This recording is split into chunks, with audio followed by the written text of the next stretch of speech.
Polres Klaten membekuk kawanan spesialis pembobol mesin ATM di lokasi berbeda. 3 tersangka ditangkap beberapa jam setelah 1 tersangka lainnya dibekuk di lokasi mesin ATM yang mereka rusak di komplek pabrik gula Gondang, Klaten. Kawanan ini beraksi di lokasi mesin ATM yang sepi dan lemah pengawasan. Berdasarkan catatan kepolisian, kawanan ini telah beraksi di 18 TKP berbeda di Kalimantan dan Jawa. 3 tersangka berasal dari Lampung dan 1 tersangka dari Sidoarjo, Jawa Timur. Sebelumnya, kawanan ini beraksi di sejumlah kota besar lain.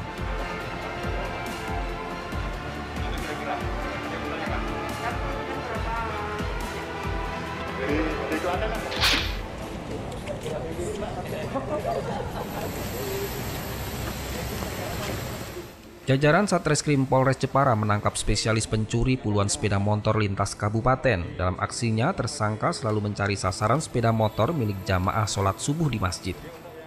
Tersangka berinisial SR, 42 tahun, warga Kedung, Jepara, ditangkap polisi setelah menjadi buron bertahun-tahun. Tersangka mencuri sebanyak 25 kali sejak tahun 2017 di wilayah Jepara, Demak, Kudus, dan Rembang. Polisi mengamankan 15 sepeda motor yang sebagian besar telah terjual, dan kini tersangka terancam hukuman 7 tahun penjara. Di lingkungan saya itu sempat takut, nggak berani ke masjid bawa sepeda motor. Semoga pencuri-pencurinya bisa. Polsek Tembalang, Semarang menyiagakan 12 personel yang bersiaga 24 jam dengan dilengkapi peralatan SAR. Hal ini untuk mengantisipasi darurat bencana tanah longsor dan pohon tumbang yang kerap melanda kawasan tersebut. Polsek Tembalang terus melakukan koordinasi dengan instansi terkait seperti BPBD dan unsur kebencanaan lain.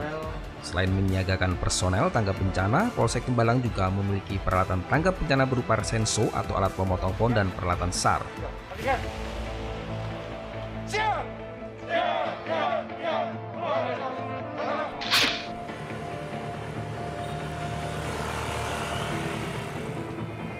Polsek Grobogan melakukan peningkatan pelayanan publik untuk mencegah kerumunan saat pelayanan pembuatan SKCK.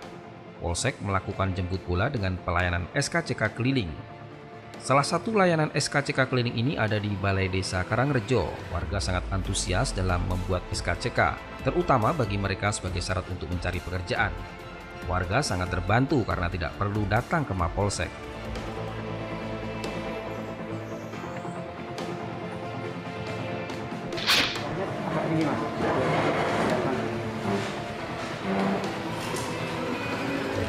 Kejaksaan Negeri Magelang menjatuhkan denda 1 miliar rupiah kepada perusahaan pakan ternak ayam setelah terbukti mencemari lingkungan dengan menumpuk limbah mengandung bahan berbahaya serta beracun. Perusahaan tersebut melakukan tindak pidana menghasilkan limbah mengandung bahan berbahaya beracun sisa dari pembakaran batu bara. Denda ini diserahkan oleh perusahaan kepada Kejaksaan Negeri Magelang untuk kemudian diserahkan kepada negara. Selain denda, Kejaksaan juga memberikan sanksi untuk membersihkan sisa pembakaran batu bara tersebut. Mohon maaf, Pak Kasir.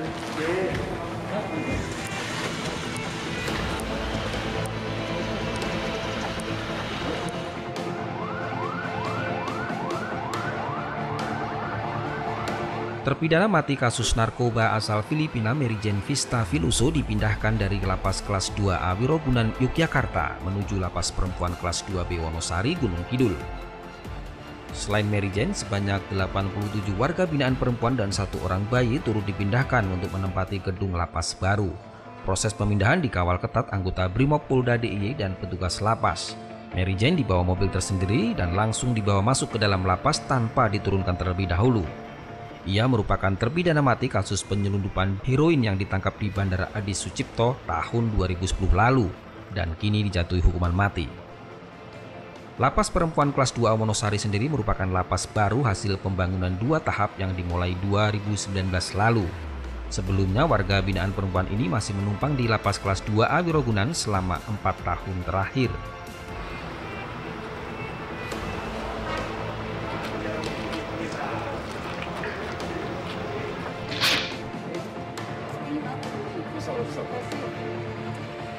Presiden Joko Widodo menyempatkan melayat atas meninggalnya Yohana Sutarmi, ibunda Sekjen PDI Perjuangan Hasto Kristianto di sela-sela kunjungan resminya di Yogyakarta.